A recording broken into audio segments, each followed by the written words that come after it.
What's up guys, no? Dito tayo ulit guys. Nakaantay tayo ng bus. Punta tayo ng West Edmonton Mall guys. Naboboring kasi ako dun sa narirenta namin guys. Mamaya na lang ako mag-ML. So may nagsasabi na ibaban na raw yung ML guys, no? So, wag naman sana gano'n na mawala na yung ML. Hindi guys, wala namang yan ginagawa yung ML sa inyo. May mga tao nagsasabi na yung ML nakaka-addict. Hindi guys, mali guys. Yung ML wala ng stress, pagpatanggal yan guys, no? Wala rin yan ng antok para kapag nagklase kayo, pwede kayo mag-ML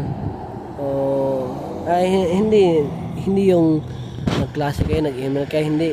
Kapag nagklase kayo, hindi kayo antokin guys, no? Pag nagsimula na, kapag nandyan na yung guro nyo, diba?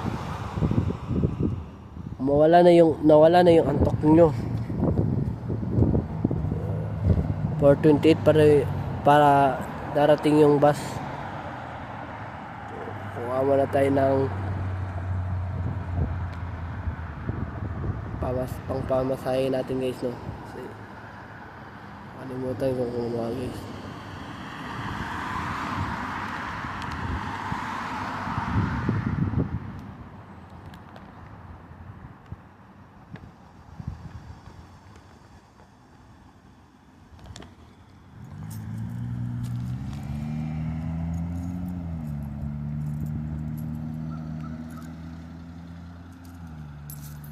Ay,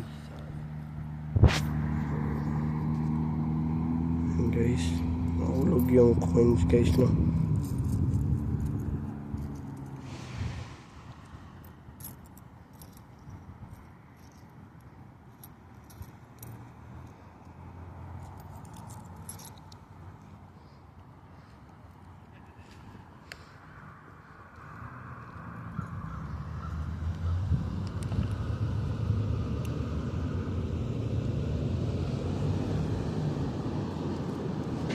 So, ayan guys, no, mainit guys.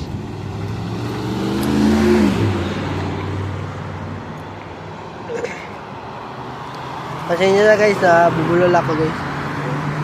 Ayan guys, nawala na yung sipon ko guys kasi uminom ako ng vitamins kasi guys, multivitamins siya guys. Yung vitamins na ibang klase guys. Ayan guys.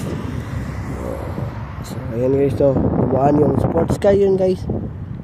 Si Bumblebee. So, ayan guys.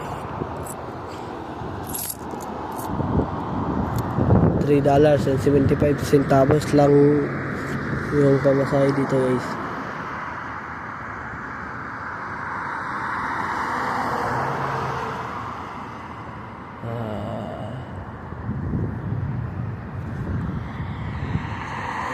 Slow.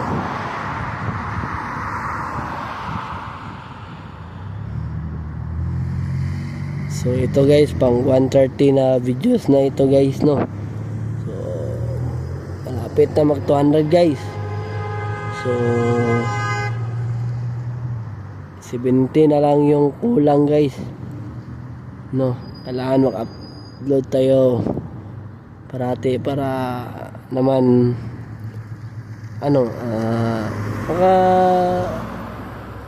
kita tayo ng pera guys.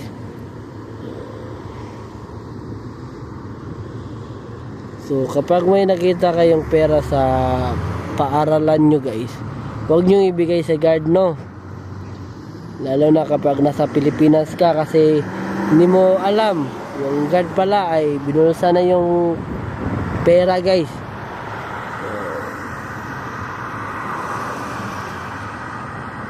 May mga guard na akala mo isinuli yung pera, ibinusa na niya pala. So, kagaya rin yung nasa Mugs ako guys, no. Pauwi ako noon. Bumili ako ng tubig. Yung hulog-hulugan guys, hulog piso guys, Pilipinas guys. So, nahulog yung pera ko guys. Yung pitaka ko pala guys. Pitaka ba? Pitaka guys.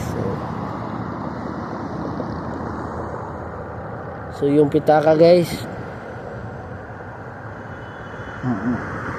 2,000 Canadian dollar yun guys, no. Yung pitaka, sayang. At may laman yun na pera. Buti na lang naka-ready ako ng pera na pamasay, no. Yung nawala sa akin ay 200. 200 kasi may 170 pa ako na tira. Buti na lang may pera pa ako nun guys, pamasay guys, no. So yung tindahan, tinanong ko yung may-ari na may nakita ba kayong na wallet? Sabi ko, so, Bisaya yun, Bisaya ako nun, pero tatagulugin ko na lang guys. So, wala daw. Sabi ko, meron pala, sabi niya. So, tinanong niya ako, anong kulay? Sabi ko, black. So, black yung nakita niya guys, pero kailangan may ID guys. Hindi ko nga alam guys, nakalimutan ko nga. Tapos hindi niya ibinigay guys. Baka raw napapanggap lang ako na nawawala yung pitaka ko guys. Yun na guys, binusa na yun guys, no. Shout out pala sa tindahan sa Mugs Pilais Sport Center guys, na babae guys, matanda guys, no. Hindi siya maasahan guys. So kapag naka-experience kayo ng kagaya sa akin guys, i-report nyo lang yan sa police guys, no. Kasi kalimutan ko yung i-report sa police guys, sayang. Nandun pa naman yung 200 guys, no. Malaki-laki rin yung 200 guys, pangbaon ko yun guys, no. So sabi niya hindi niya ibibigay sa akin hanggat hindi ko ipapakita yung ID.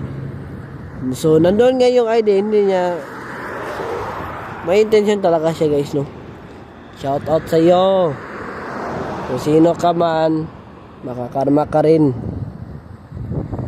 Alam ko guys, matagal na yun guys, pero sana guys makonsensya siya guys, kasi yung pera na yun, baon ko yun guys. So ayan guys, tamang antay pa tayo guys, no. Wala pang bus.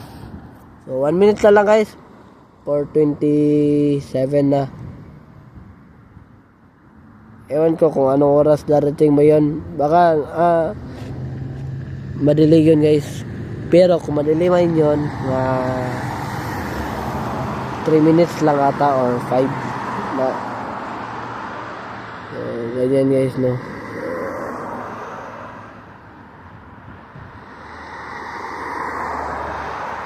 Ayan guys, may bus na ako nakita guys, no. Sana 52 ito guys, kasi kung 54 ito guys, darating din naman ito sa West Edmonton Mall. Kaso lang, sa likod siya dadaan.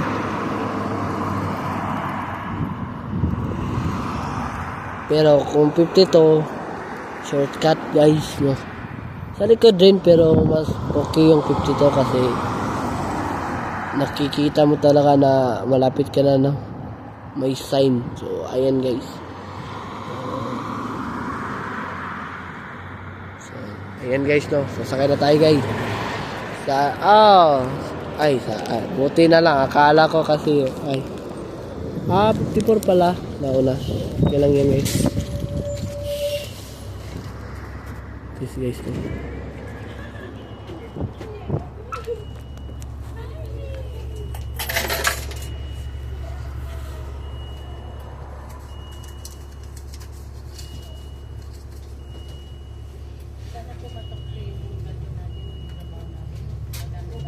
Thank you. Oo.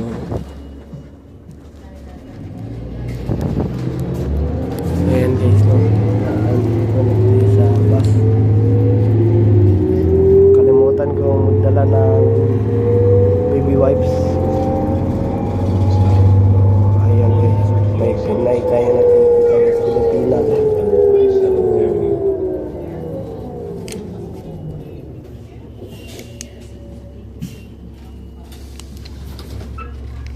So hanggang 6 ito guys, no? 6 o'clock gabi. So uuwi tayo guys. Kunti na lang pala yung oras na natira guys.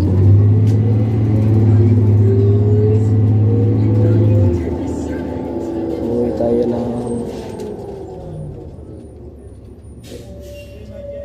5:40.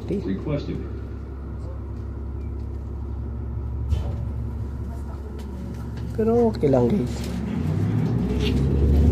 Kung hindi na ito aabot guys.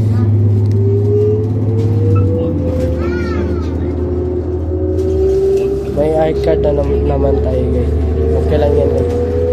No?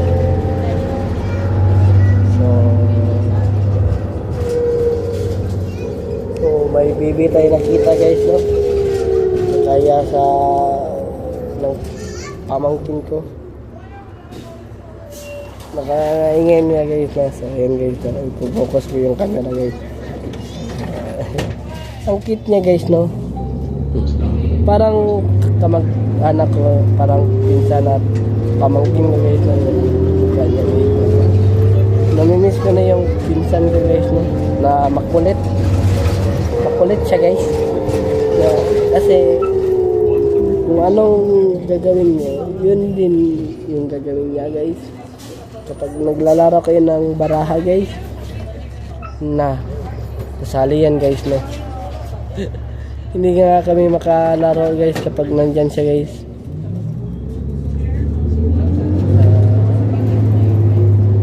Okay lang kapag may cellphone guys. Papahiramin namin siya guys. Para lang hindi siya mag-disturbo sa aming laro guys.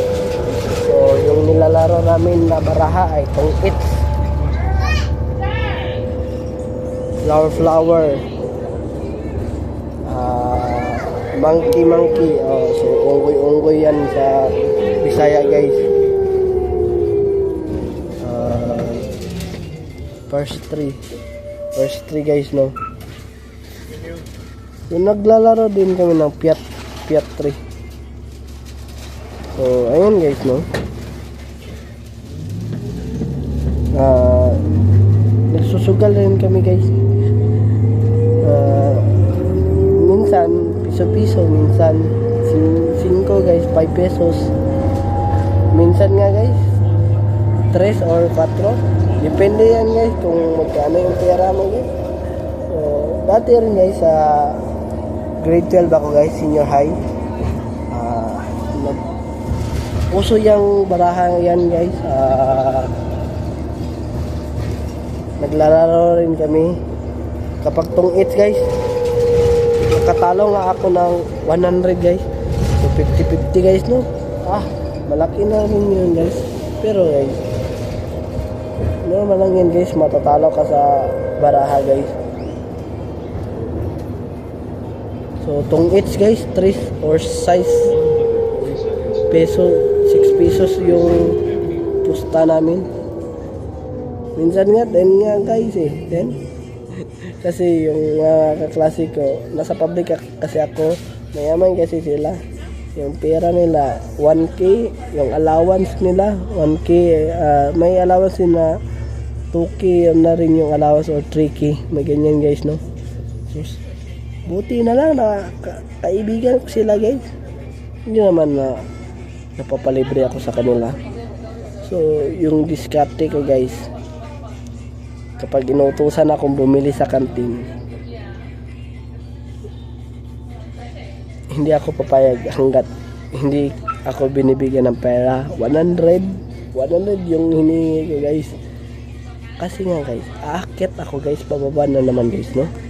Oh, pababa ako, tapos napakalayo kaya yung mugs, yung tindahan, kantin, nasa harap, nasa likod kasi kami sa may baliti. Pero ngayon yung baliti wala na guys, nasira na guys. Yung 4th floor guys, matatakot ka talaga dun guys, kasi yung pintuan nagsasara siya guys, at nag-open rin kahit walang hangin guys, no? So, may elemento doon guys na hindi natin nakikita.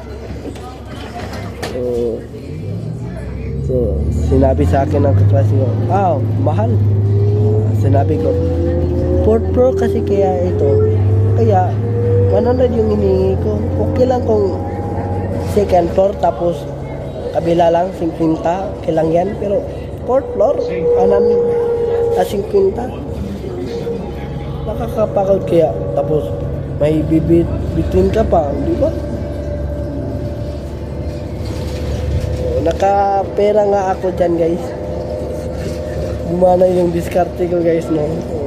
Nadagdagan naman yung pera ko guys. Ganyan lang yung mindset ko guys, no? Kasi mga kakilala ko na kaibigan ko, nauuto ko rin. Kasi uto-uto kasi sila guys, hindi sila marunong sumabay sa akin guys. Sumabay nga sila sa akin pero nauto ko naman sila. So, ganyan lang talaga yung buhay. Diskarte. Ako nauto ako guys, pero sinabayan ko yan guys. Okay lang na mauto, pero at least ikaw sumabay ka, di ba? Sumabay ka sa ginagawa niya. Kung ikaw uto-uto, siya pinaka-uto-uto. Ganyan lang yung diskarte ko guys.